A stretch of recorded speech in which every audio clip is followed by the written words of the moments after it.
السلام عليكم ورحمة الله وبركاته. أهلا بكم في حلقة جديدة من برنامج الكرباج. النهاردة حلقة خفيفة كده رمضانية، نبدأ إن شاء الله نصلي على سيدنا محمد عليه أفضل الصلاة والسلام.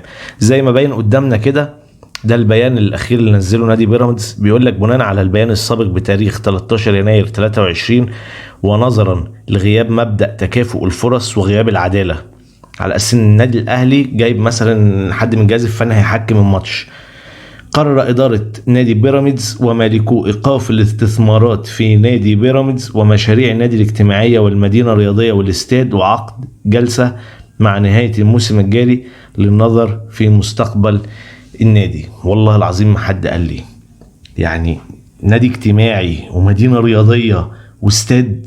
أنا أول مرة أسمع الكلام دوت الحقيقة، والله العظيم. لكن انا كل اللي اسمعه عن نادي بيراميدز وكل اللي اعرفه عنه ان هو يعني جه عشان يضايق النادي الاهلي. ما نقدرش نقول اكتر من كده، لان هو بيضايق بس مش اكتر، يخطف لعيبه مش عارف ايه. لكن في النهايه النتيجه ان هو عمال يصرف فلوس بارقام خياليه للعيبه، يعني في معظمهم اقل بكتير جدا من الارقام اللي بياخدوها. وفي النهايه يقول لك هوقف استثماراتي. النهارده موضوع الحلقه بقى الاساسي هو اسباب أزمة نادي الزمالك الحقيقية. الأسباب الحقيقية دي مش احنا اللي هنقولها لكم النهاردة، احنا هنخليه ولاد نادي الزمالك أو ناس منتمين لنادي الزمالك يقولوها. هنبدأ طبعا بكابتن خالد. ما اقدرش اقول الحق، عارف انت الافيه بتاع والله العظيم اقول الحق؟ لا، ده كابتن خالد ما اقدرش اقول الحق، والله ما اقدر اقول الحق. نسمع بقى كابتن خالد بيقول ايه. وتحليلي لأداء الزمالك هذا الموسم هي مشكلة فنية بحتة داخل هي مشكلة فنية بحتة داخل الملعب. ده رأي كابتن خالد الغندور. طبعا فنية ازاي يعني بحتة داخل الملعب؟ يعني ايه اللي صنعها داخل الملعب؟ مين اللي فرغ الفرقة؟ مين اللي جاب لعيبة مش بقيمة نادي الزمالك؟ مين اللي بيعمل صفقات بفلوس يعني وارقام كبيرة جدا، اكبر بكتير جدا من قيمة اللعيبة بتيجي؟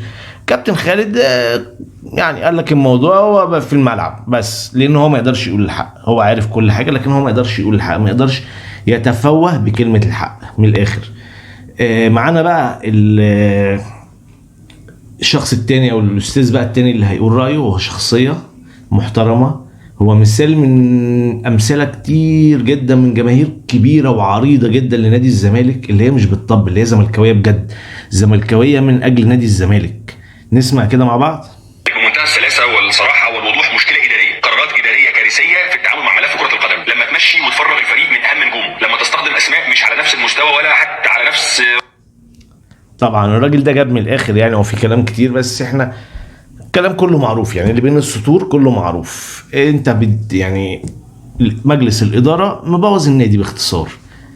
بيجيب لعيبه بقى اقل من المستوى، بيمشي. المهم ايه؟ نجيب بقى راي البوس الكبير.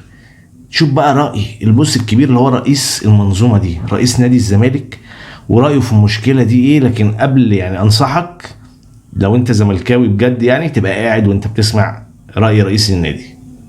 فقط ما انتوا السبب تاني، انتوا السبب. فكركم هات لي حد وانا واخد 14 بطولة في الكورة في مدرج علق صورة مرتضى منصور. الصورة دي اللي كانت بتعلق زي طبعا يعني دي مشكلتكم انتوا كجماهير بقى. يعني ازاي ما تعلقوش صورة مرتضى منصور وتعلقوا صورة فيريرا؟ هو مين اللي جاب فيريرا؟ مش مرتضى منصور؟ هو انتوا ازاي بتعملوا كده؟ انت ازاي تفكر ان انت انجازاتك هتستمر لما ما تعلقش صورة مرتضى منصور؟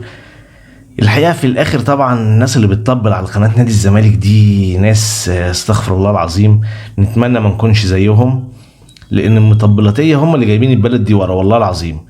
لكن في النهاية ما حدش قاعد في مكانه على طول. يعني فرعون مشي وقارون مشي وكل الناس بتمشي. فلما الناس دي بقى، لما الناس المسيطرة على النادي دي تمشي، انت هتطلع تقول ايه؟ ولا انت مش مهم؟ اهم حاجة السبوبة الوقتي والطوفان من بعدي. مع الأسف ناس كتير جدا يعني ملهاش لازمة، لكن في ناس كتير كانت ليها تاريخ كبير جدا مع الأسف الشديد يعني لطخوا هذا التاريخ بالتطبيل الغير عادي غير سوي. في النهاية طبعا قبل ما اقفل بمناسبة رمضان وقبل السحور كده، طبق فولي معانا. اسمع بقى الفولي بيقول ايه. انا قاعد الفول اهو. انا ممكن اقول رايي، انا مؤمن برايي. فرئيس نادي الزمالك حبس في قضيه راي او وجهه نظر. طبعا ده ايهاب الفولي هو رايه كده. انت لما تيجي بقى تقول له انت راجل عبيط، طبعا انت مش من حقه يرفع عليك قضيه. يرفع عليك قضيه ليه؟ دي قضيه راي. انت راجل رايك فيه ان هو راجل مثلا عبيط، فانت يعني يرفع عليك ليه قضيه؟ ولا سب ايه؟ وفين السب اصلا؟ ده مجرد راي. دي طبعا وجهه نظره. يعني انت لما تاخده بقى تمسكه كده هو وامه وعيلته بمنتهى قله الادب، ده بالنسبه له ده راي، ده عادي رأي. ودي أمثلة من الأمثلة القميئة اللي بتظهر على قناة نادي الزمالك. نتمنى إن احنا ما نشوفهمش يعني حتى في الشارع بالصدفة. وكل سنة وانتم طيبين. أتمنى ما كنتش طولت عليكم. لو عجبتك الحلقة يا ريت تعمل سبسكرايب ولايك. السلام عليكم.